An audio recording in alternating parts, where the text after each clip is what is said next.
My name is Bob Casper, and I am one of several instructional design consultants for the Center for Teaching and Learning at Boise State University.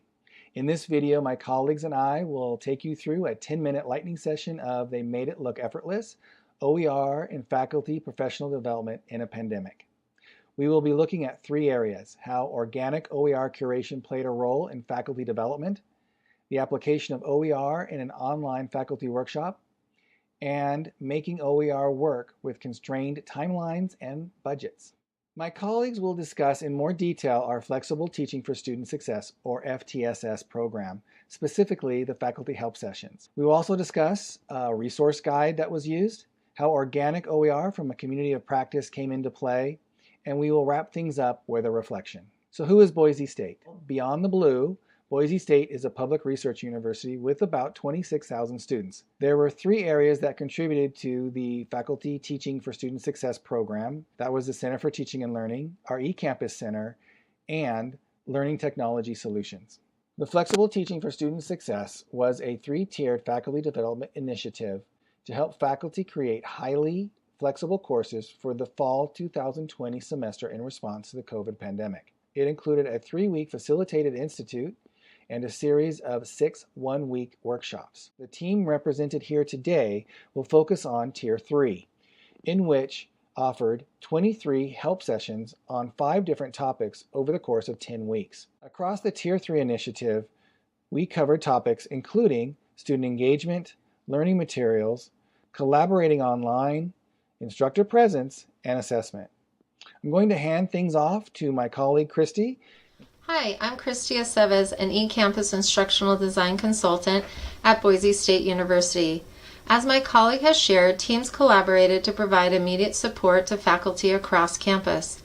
This collaboration resulted in 1.5-hour help sessions offered multiple times per week. I'm going to cover the session format, how we modeled the use of OER, highlight a session that promoted the use of OER, and the resources made available after each session. All of the help sessions were conducted via Zoom. The first 5 minutes were used for welcoming faculty and introducing them to available consultants. The next 10 minutes were dedicated to covering a specific topic. For example, assessing students online and keeping students engaged were 2 of the session topics. After 10 minutes of instruction, faculty were placed into breakout rooms with instructional designers. This was an open format where each room consisted of 3 to 5 faculty and 1 to 2 designers. The consultation time ranged from 30 minutes up to a little over an hour based upon the needs of the faculty. It was important for our team to model the use of OER in the help session materials as a way to encourage faculty to utilize them in their own courses. Here are a few of the resources that we referenced during sessions and also used when designing and developing the materials. When it came to images, the 3 image sites listed on this slide were the most common resources that our team used to locate copyright-free images. When using images from any of these sites, our team attributed the artists as seen here in this example. How do I provide materials to online learners is one example of an FTSS session where faculty were encouraged to explore open educational resources. During this session, the facilitator navigated to VSU's OER website to provide a quick overview of the available tools and resources.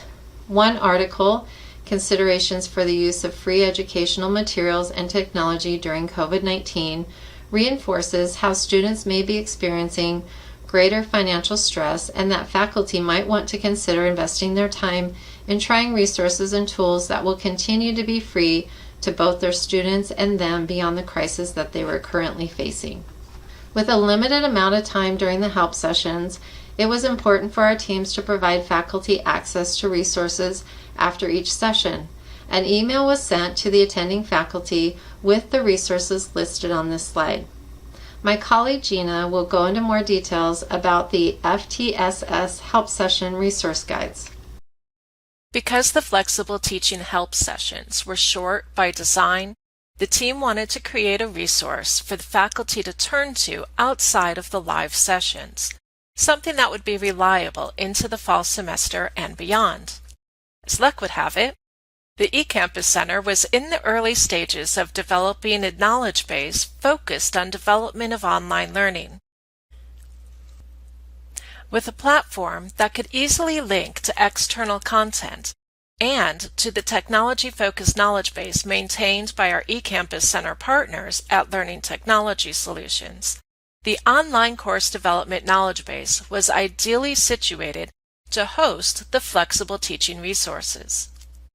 The team created individual pages in support of each of the help sessions, as well as a compilation of all the materials used or referenced across all 3 tiers of the Flexible Teaching Initiative.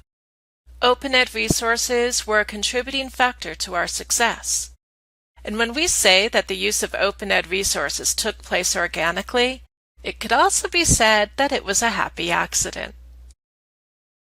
We benefited by being able to draw from and point to resources shared with Creative Commons licensing. We also made use of content written by educators and published in journals that share some, if not all, of their work openly. And while we did not set out with OpenEd directly in mind, we found that it happens naturally because of this community who shares with intent, resulting in a robust selection of learning materials that were at the ready when we needed them. Hi, my name is Greg Snow, and like Christy and Gina, I'm an instructional design consultant at Boise State University's eCampus. So I'm going to talk about organic OER and specifically how it came to be created, curated, and then shared out just as our campus shut down for COVID-19.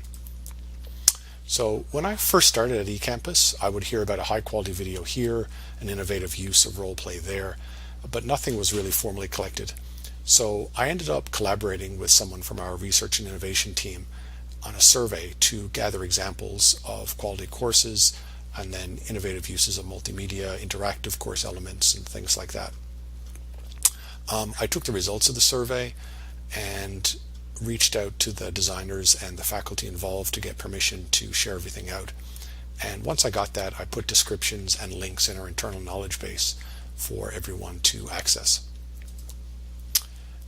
Then I ended up working with someone from our Center for Teaching and Learning and taking a lot of the materials that we'd curated and using them first in this community of practice website on student-to-student interaction and online courses, and then as showpieces during the facilitation sessions that went with that community of practice. So you can see here, if you look at the top, how we organized the OER according to university learning outcomes of oral communication, written communication, and critical inquiry. We also limited the tech tools to ones that were freely available to Boise State faculty and staff and students. Just as the community of practice was finishing up, that's when COVID-19 hit. And then, of course, faculty were looking for lots of support, and we were expected to quickly put together workshops and job aids, new courses and things like that. And at that time, this organically curated OER was something that we could directly point faculty to and other instructional designers as well. We encourage everyone to copy it and modify it however they want it. So that's it for my section. So I'm now going to turn things over to Alan. Thank you. Hi, this is Alan Heaps. I am also an instructional design consultant at Boise State University who worked on this project. So I'm going to take a few moments to reflect on the project and process and answer the questions what we would do again and what we will do the next time something like this happens. This situation gave us the opportunity to come together across colleges, departments, and service units to provide immediate and ongoing support during a very challenging time. It felt much like a disaster response situation. We filled a first responder need into helping faculty pivot their spring courses to remote delivery when the in-person courses were suspended after spring break. We developed materials as a second response for those needing to pivot their summer courses in a like manner. We took those materials and built upon them with a wider group of responders to assist us with the upcoming fall course pivots and developments. Through all of this, we showed the best side of ourselves. This is a great example of what can be achieved when teams come together to provide support during a time of difficulty. For next time this situation happens, now that we know that open resources readily lend themselves to emergency situations, we would specifically ask for these resources to be looked for and created in support of that effort. We would also ask all those involved to provide their materials with open licensing so that we could actively share these with others beyond the Boise State University community. We especially would like to help those who are working to support K-12 learners, as we received requests for that this last time. We would love to continue this as a conversation. We thank you for your attention and time.